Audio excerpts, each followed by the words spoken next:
bebas, di mana variabel bebasnya adalah menggunakan variabel dummy.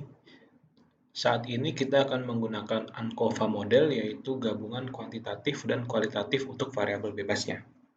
Yang pertama ini ada satu kuantitatif dan ada satu kualitatif dengan dua kategori. Kalau yang sebelumnya hanya satu kualitatif saja, sekarang akan kita coba bagaimana menghitung model regresi pada variabel bebas yang sudah ada juga variabel kuantitatif. Jadi persamaan dasarnya ini berbedanya adalah kita akan menambahkan variabel X1. X1 ini adalah masa kerja. Dalam hal ini masa kerja dilihat secara kuantitatif. Oke, sekarang kita akan lihat datasetnya, datanya. Ini adalah datanya sama, tapi dalam hal ini akan ditambahkan satu variabel lagi, yaitu variabel independen kuantitatif, yaitu masa kerja dalam bulan. Kita buka SPSS kembali. Kita masukkan variabel view. Yang pertama kita buat pendapatan. Kemudian yang kedua struktur. Yang ketiga masa kerja atau masa. Ini pendapatan, struktur ruang, ini masa kerja. Ini desimalnya 1, struktur 0, masa 0. Ini adalah scale, struktur adalah nominal, masa adalah scale karena dia kuantitatif. Oke, sekarang kita lihat ke data view-nya. Sekarang tinggal kita copy paste pendapatan. Kita copy paste pendapatan. Kemudian untuk yang struktur kita copy paste juga tapi sudah dalam bentuk coding ya.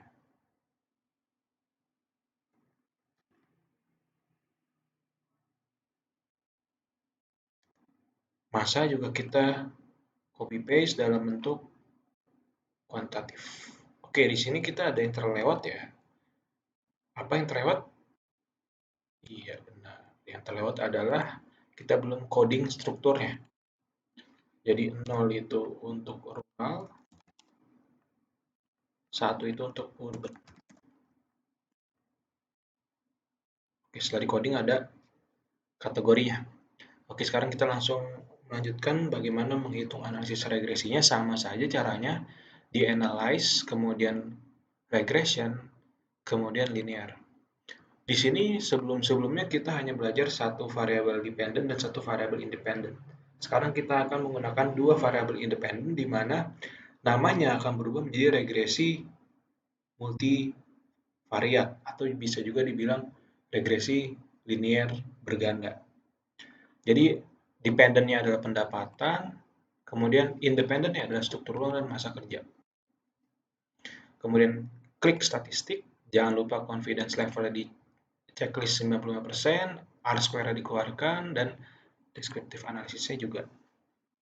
Kemudian option juga jangan lupa kita cek apakah F-testnya sudah 0,05. Kita sudah menggunakan 0,05. Kalau sudah diklik OK.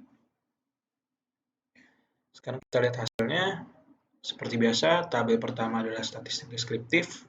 Kita hanya bisa melihat statistik deskriptif dari nilai pendapatan dan masa kerja aja. Kenapa? Karena dia sifatnya kuantitatif. Struktur kerja dia adalah coding, jadi rata-rata dan deviasinya ini tidak menggambarkan nilai sebenarnya. Kemudian kita lihat Pearson correlation-nya. Pendapatan, kemudian dengan struktur ruang, ini pendapatan dengan struktur ruang dia p-value-nya lebih kecil daripada 0,05. Maka ada hubungan secara nyata atau signifikan.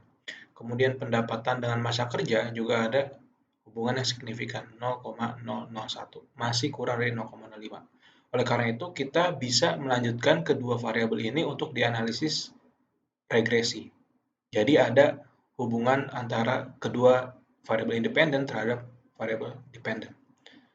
Oke, selanjutnya ada model summary. Di sini ada R-square. Seperti biasa kita lihat R-square 0,751. Itu berarti kedua variabel ini, baik struktur uang dan masa kerja secara bersama-sama mempengaruhi 75% dari nilai pendapatan. Di mana sisanya itu ada 25% itu dijelaskan oleh variabel lain yang tidak masuk dalam hitungan ini.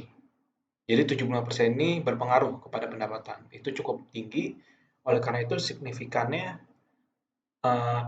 F-test-nya juga cukup tinggi.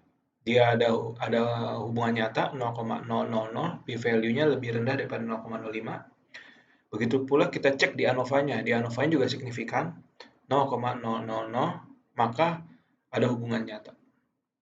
Selanjutnya kita langsung lihat ke koefisien. Lagi-lagi yang kita lihat di koefisien adalah apa? Adalah struktur ruang dan masa kerja. Di sini signifikannya juga 0,00 dan 0,001, nilainya mirip ya dengan nilai Pearson correlation. Dari sini kita sudah bisa membuat model regresinya. Oke, sekarang kita lihat di sini. Ini kita buat baru. Kita buat baru yang ini.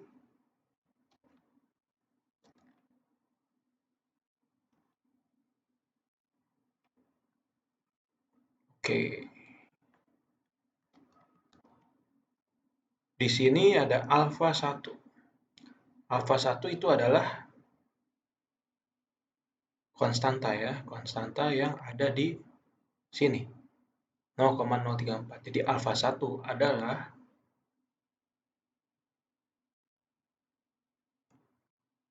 0,034. Kemudian ada struktur ruang dan ada masa kerja. Struktur ruangnya itu adalah alfa 2. Alfa 2 itu adalah struktur ruang. Ya. Alfa 2 adalah struktur ruang. Sorry, pencet. Alfa 2 struktur ruang itu 2,223. 2,223. 2,223. Kemudian beta adalah konstanta dari masa kerja atau 0,098. 0,098. Mu-nya kita hapus. Oke, jadi ini adalah persamaan regresinya, atau bisa kita buat menjadi Y1 adalah pendapatan sama dengan 0,034 ditambah D1. D1 itu adalah ditambah 2,23 dikali struktur ruang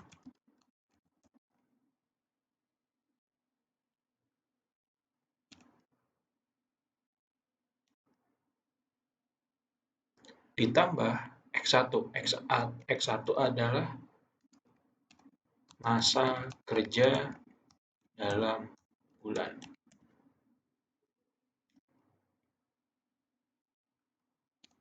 Jadi apabila kita ingin menghitung, misalnya ada orang kerja di desa, berarti kita buat struktur ruangnya kosong. Misalnya ada orang kerja di desa, maka struktur ruangnya jadi kosong, 0. Kemudian berapa, misalnya dia kerjanya 13 bulan. Nah, ini tinggal dikali 13. Maka akan didapatkan pendapatannya berdasarkan model regresi yang sudah kita buat ini. Begitu pula misalnya diketahui ada orang yang memiliki masa kerja 12 bulan dan bekerja di urban, berarti dia 1. Nah, dapat pendapatannya adalah sekian. Ini adalah bagaimana membuat model variabel dummy yang satunya kuantitatif dan satunya adalah kualitatif.